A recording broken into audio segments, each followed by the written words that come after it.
sister's a therapist and I tell jokes. We both want to help all kinds of folks. Hello, and welcome to My Sister's a Therapist.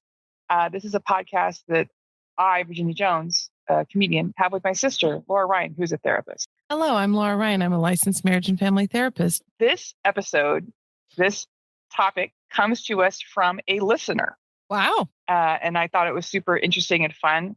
So if you're a listener of the show, you end up also becoming famous. So just remember that.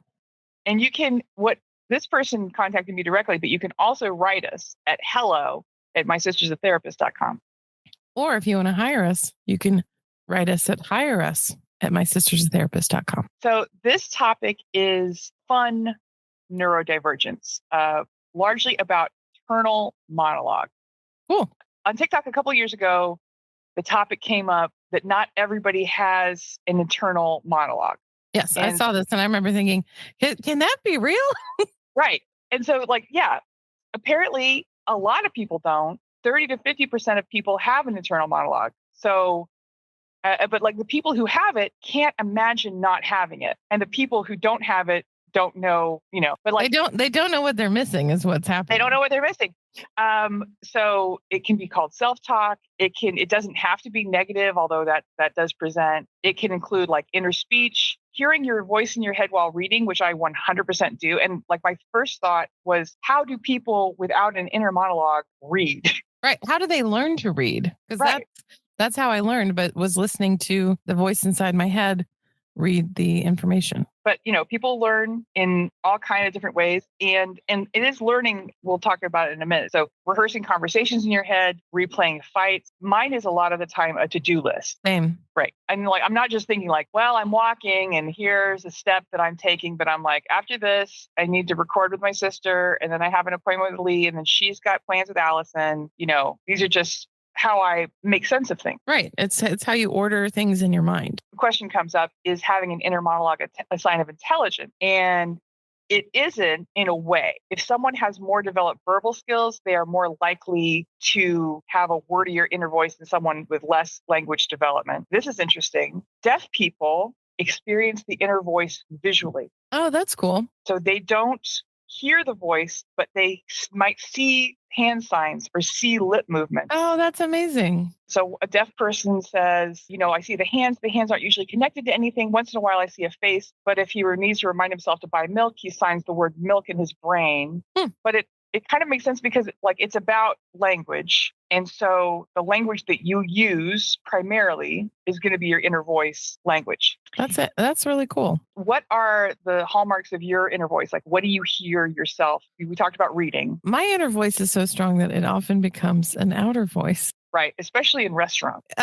Yes. But specifically, because of the way my brain works, I have to be constantly giving myself prompts to remember what I'm doing, where I'm going, what the plan is, kind of like what you were talking about. But I also have heard that, rehearsing conflict and having arguments in your head is a sign of anxiety. And sure. I've got that in spades. So our inner monologues have been used as a tool for our profound ADHD. Yes, it's a coping strategy. And I will center myself with it. Although I will say okay a lot. And that means I'm going back to the task I was doing, but that's outer monologue. Well, I noticed when our mom was deep in her mental problems because of her normal pressure hydrocephalus. Although later they said maybe it was high pressure hydrocephalus.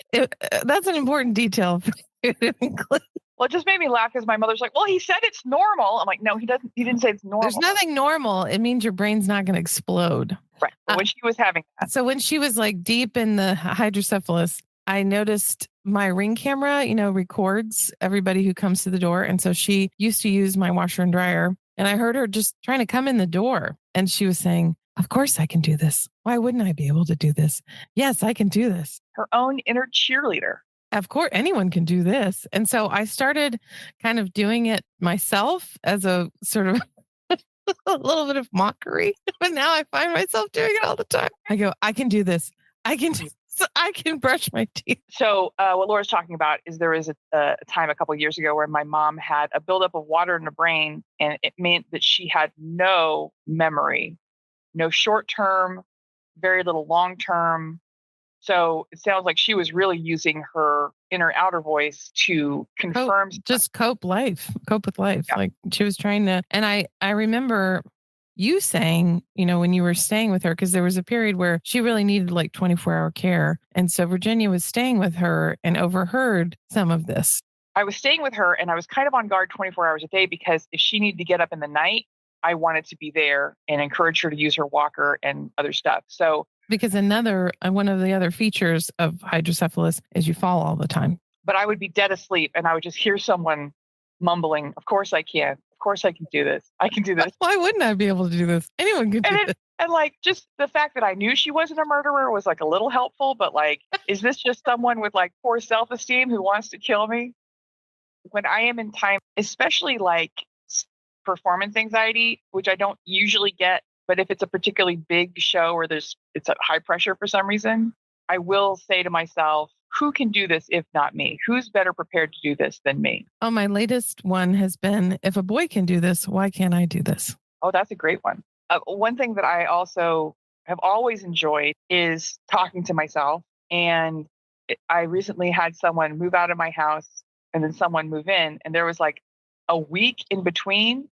And boy, oh boy, I went straight to it. Okay. Who's in that room? I need to remember. But just like, yeah. And it's the same as my inner monologue. What's happening next? Here's something I'm thinking about. Yes. To build new neural networks, I also do it because I remember when I moved offices, I had to say, okay, now instead of going straight, we're going to go left because we've moved. I know it sounds like we are simpletons. Both of us are, in our own ways, smart people. I consider myself smart dumb. I think in a few pockets, I'm really smart. And in a lot of other pockets, I'm really dumb. Another thing that I have used self-talk for, I will sing to myself. And I find that to be a real stress release or like a comforting thing. And when I used to work very late hours, after a certain point, everybody's out of the office and it's just me. And so I can sing to myself. And I would particularly sing Belle and Sebastian for whatever reason. And one night, someone else was staying late. And I said to them, this is the part of the night where I usually start singing to myself. And they said, "Oh, that's funny." And then within minutes, I started singing to myself. And I'm like, oh, I guess I don't 100% control whether I'm going to do this or not. And I remember when I waited tables, especially I worked in this fine dining Indian restaurant. Shout out to the Clay Pit. But I remember the guys in the kitchen hated me because I was so stressed because it was such a high pressure job because it was fine dining. Like if you mess this up, it's like kind of a big deal. So I would be running in the kitchen and I would do opera because I could get big breath to help calm myself. Wow. And they really hated it. Even though they were getting a free show. Developing the inner monologue starts in childhood. So if you have language skills early in childhood, you will have a strong inner monologue. The imaginary friend that many children have is their inner monologue. I thought that was really interesting.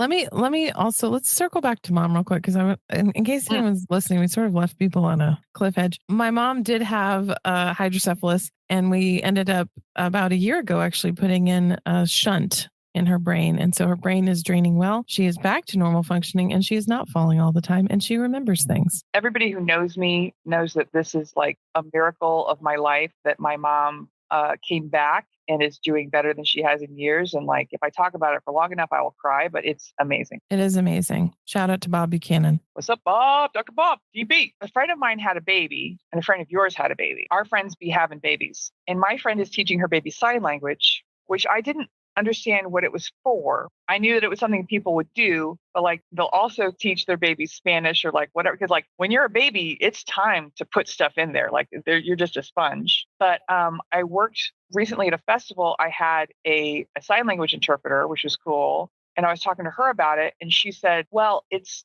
so that they have language early. And I'm like, oh, Well, it's so that they can communicate. They already have language, but they don't have a way to communicate. So I remember this is the word for grapes. This is the word for eat. And this is the word for more. Yeah. I definitely have seen babies do more. Babies are all about more. My baby was very much into more food and grapes. But yeah, I thought, I'm like, oh, they're teaching them sign language for like later in life. Like, but it's not that. It's so that they have a way to communicate. And it can reduce fussiness in babies, because when you can't communicate your needs, you just get mad. Right. When you have no autonomy and you can't communicate, I would imagine you feel really trapped. So I know that everyone who has a baby or is taught sign language to their baby knows this stuff, but I thought it was really interesting that it can boost social skills, cognitive, emotional skills, psychological. There's psychological benefits to being able to communicate when you're just a wee bairn. It also makes momming a little bit easier. I'm not going to say a lot easier, but it definitely makes momming easier. Yeah, because you can tell what they want. You're getting information. Right. And they can, they can do sad, and they can talk about why the emotions are happening, which was amazing. Like when he started doing it, because I had little flashcards, we were doing it for weeks and weeks, and I just thought I was screaming into a void. But when he actually started it back to you. Yeah, I thought, oh my gosh, this is real. This is real. My baby can communicate. A word for people who have no inner monologue is anaralia, ANAURALIA. Say it how you want to say it. Yeah, that's how you say it. Between 50 and 70% of the population are that. Out of those people, 3 to 4%, much smaller percentage, will have aphantasia, which sounds like Fantasia, the movie with Mickey Mouse. With Mickey Mouse and the hippos dancing, but it's not that. Aphantasia means you can't picture anything in your head. And what I find as a hypnotherapist is a lot of people think that they can't do that. They say, well, I'm not good at visualization, so I probably can't do hypnosis. And so I ask them this question: when you turned on the shower today, which way did you turn the knob? And then I see them doing this little picture in their head. And so you have to visualize to be able to do that. A test that I saw on the internet for aphantasia is picture an apple and then describe what that apple looks like. So like some people will see I see a really like a red shiny apple. I can see what kind of surface it's on. I can see what kind of light is around it. Some people will see like more of a black and white or a shape. Some people will have like an outline, and then some people just have nothing. You say to them apple, they know intellectually what it is, but there's nothing in they can't picture anything. Sometimes called blindness of the mind's eye. It's really interesting if you apply this to psychology, because I think that, when you're talking about people seeing gray apples, I mean, I can't imagine it. And it's because I can't get out of my own point of view, my own perspective. And I feel like this is a good analogy that I will use in therapy. My friend Brandy has aphantasia, and I found that out about her recently. I think it's really strange because she's a comic and she's really funny. And she does some visual art stuff. And it's hard for me to imagine her doing that without this skill, but she just thinks in a different way than I do. Right. Because when I'm thinking, it's mostly in pictures. Like I have a friend who is amazed that I can take an empty space and figure out how to configure furniture into it. But she doesn't realize like I'm doing it in my head before. I can see where the holes go and I see what fits in. And I guess she doesn't do that. Yeah, you're Tetrising. I Tetris life. So people with aphantasia who have been told about people who picture stuff in their head, a woman was quoted as saying, I thought mind's eye was like an expression, because why would you? Like, if you've never had it, why do you think that other people do it? My mind doesn't have an eye. You can be born with aphantasia. It does have a comorbidity with ASD, people on the autism spectrum. You can also, you can develop it through mental trauma, loss of brain cells for permanent, and then also certain meditative states or high levels of stress. You can experience just going blank in your brain. Oh, okay. I was thinking like that surprises me, because I think about when I meditate, I always see, but it's probably because I'm not in an extremely meditative state. Right. That's the tricky thing about meditation, is that when you're doing it well, you should not have a noisy brain, but I've never done it well. I've rarely done it well. I did it well once. I had gone to see a Buddhist monk who was doing a group meditation. And the last thing I remember was floating off in a lotus flower, and then it just went blank. So maybe I did do it. Okay, awesome. And Inner Monologue sometimes that will stop for me if I am very drunk. Like that will quiet everything down. In when you're very drunk or when you're on some psychedelics, you can experience what is called an ego death. You just have a moment of silence and like a really like you shouldn't get really drunk, but like it has been an interesting phenomenon for me, and that will shut everything down temporarily. So we're not recommending to the listener that they get so blind drunk that they don't have an inner monologue. No, but it does sometimes happen. The other end of the spectrum on the neurodivergent scale from aphantasia is hyperphantasia, and that's people who have vivid mental imagery.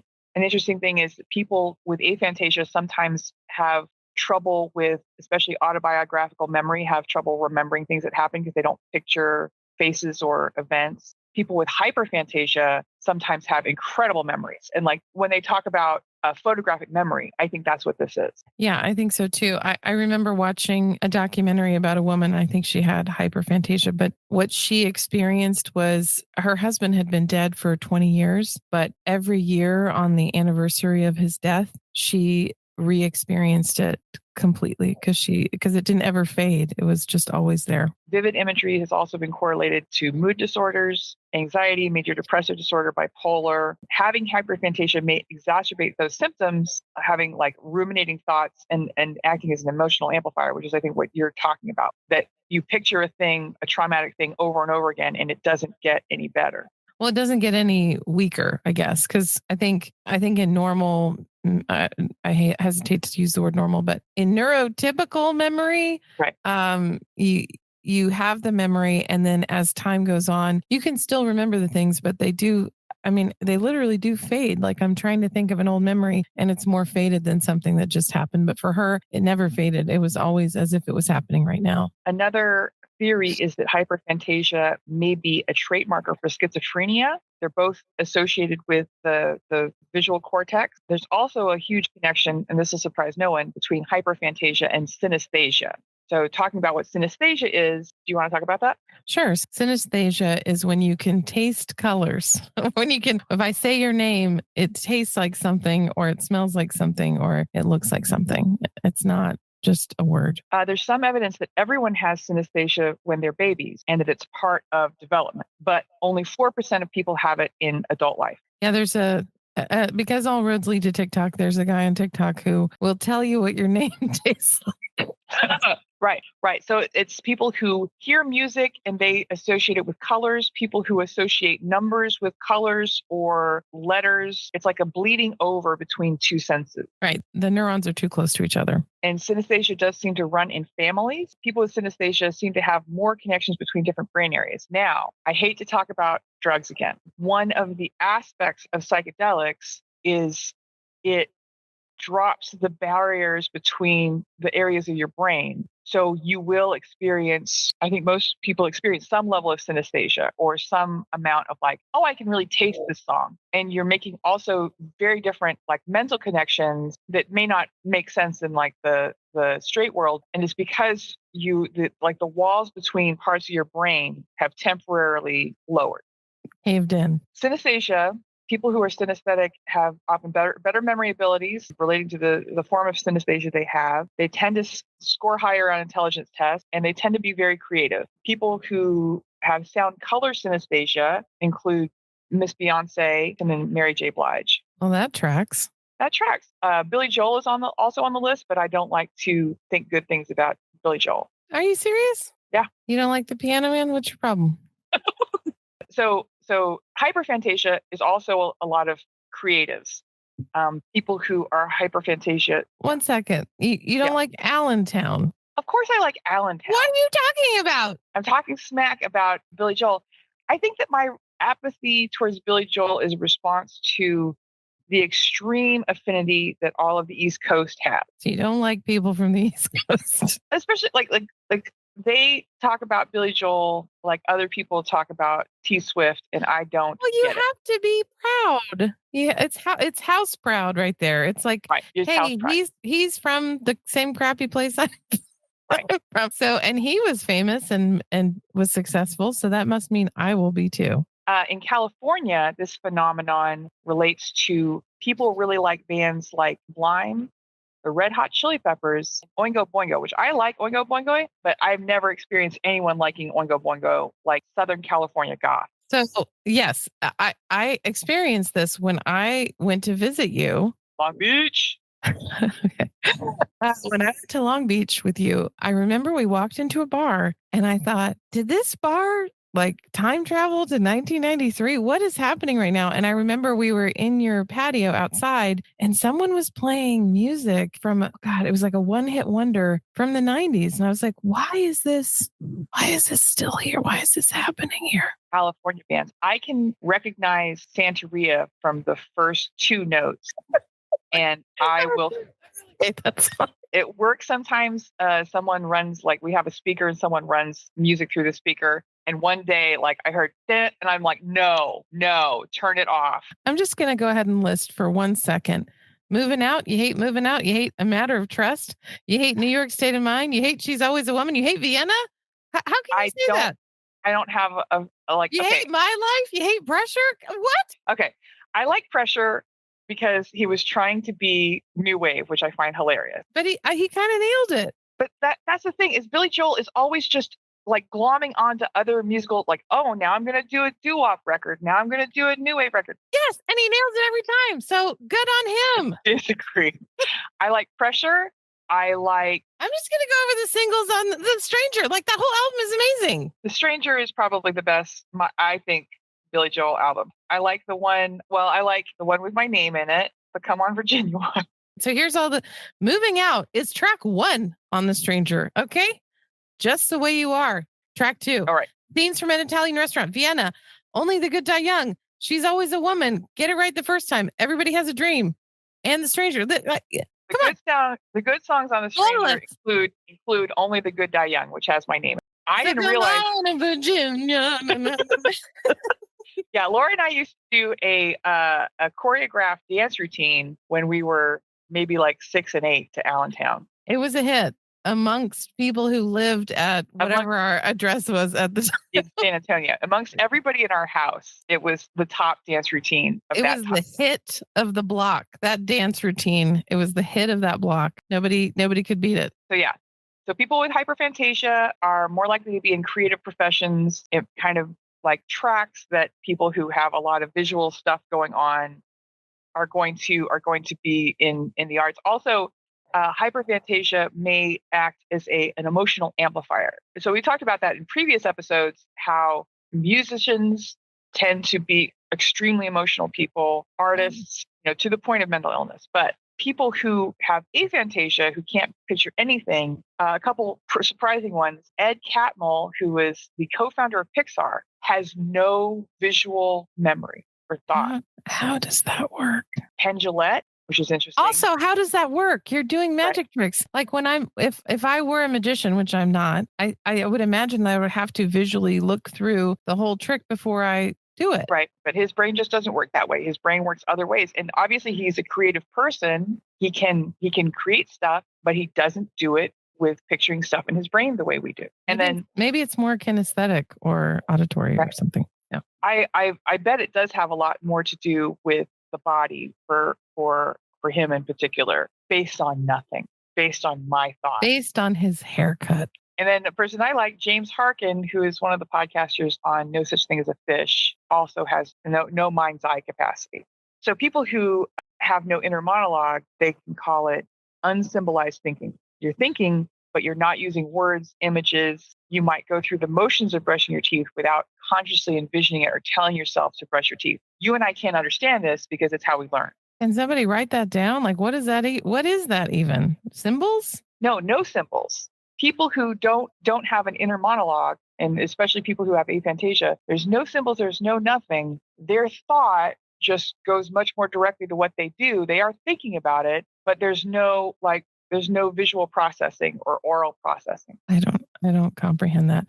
It reminds me of, so what was the Kennedy who had her prefrontal cortex removed? Rosemary Kennedy enjoyed a frontal lobotomy. I don't know if she enjoyed it, but it was forced upon her. But I read an interview with her where she was talking about what it was like to live without a prefrontal cortex. And she said, it's really calming because I don't have to worry about anything. But if you ask me to imagine something in the future, like if you said, what do I want to have for lunch? It's like a chair and an empty room. So she lost her ability to picture stuff, but also to imagine the future, I guess. Right. She said she had no ability to plan for anything past this moment. In a way, right? It's the Buddhist ideal, living in the moment. I mean, it's the dog's life. So having a lobotomy is a lot like being a dog. That's good to know. Have you ever met, I was going to say, have you ever met an angry dog? I guess you have, but I have rarely met a dog that isn't just devastatingly happy all the time. Yeah. And there's a working theory that the happier or the smarter you are, the less happy you are, but we don't really choose it. So here we are. So there's a book called Why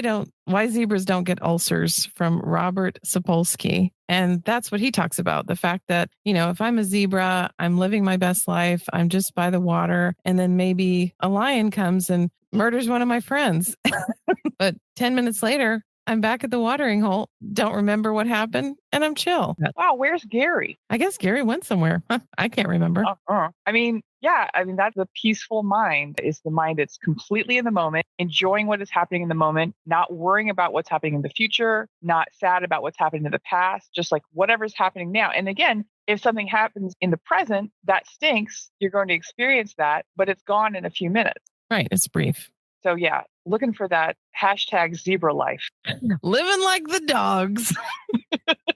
My first response is, well, that would be very sad if I couldn't grieve things, remember things in the past. But I'm like, what is the advantage of that? I'm a typical Scorpio, and I sort of enjoy or relish in grief and sadness. Like, I feel like it's a big part of evil. And being evil. I think it's a big part of the human process. So there is something to it. I think it's also what is life's rich pageant, the idea that, like, I'm sure it was something before it was the REM album. I'm not going to really appreciate the highs if I don't have the lows, right? Right. The phrase life's rich pageant, it's an old English idiom. You'll be surprised. REM was first exposed to it from Peter Sellers' film, A Shot in the Dark, in 1964. They're like, that's pretty catchy. What I have discovered is that most album titles or band names come from something somebody saw on TV. I'm reading a book, surprising no one, called Curipedia, and it's just a bunch of trivia facts and super granular examinations of the band The Cure. I need to know when our Cure episode is hitting. But I was talking with my friend JG about the song All Cats Are Gray. And he's like, yeah, it's an old English idiom. I'm like, I know that. And he said, it's disgusting. I'm like, what? I was like, oh, at night, all cats are gray. You can't recognize one person. Like, I kind of took it as you can't tell like a vicar from a burglar. Like everybody looks kind of the same.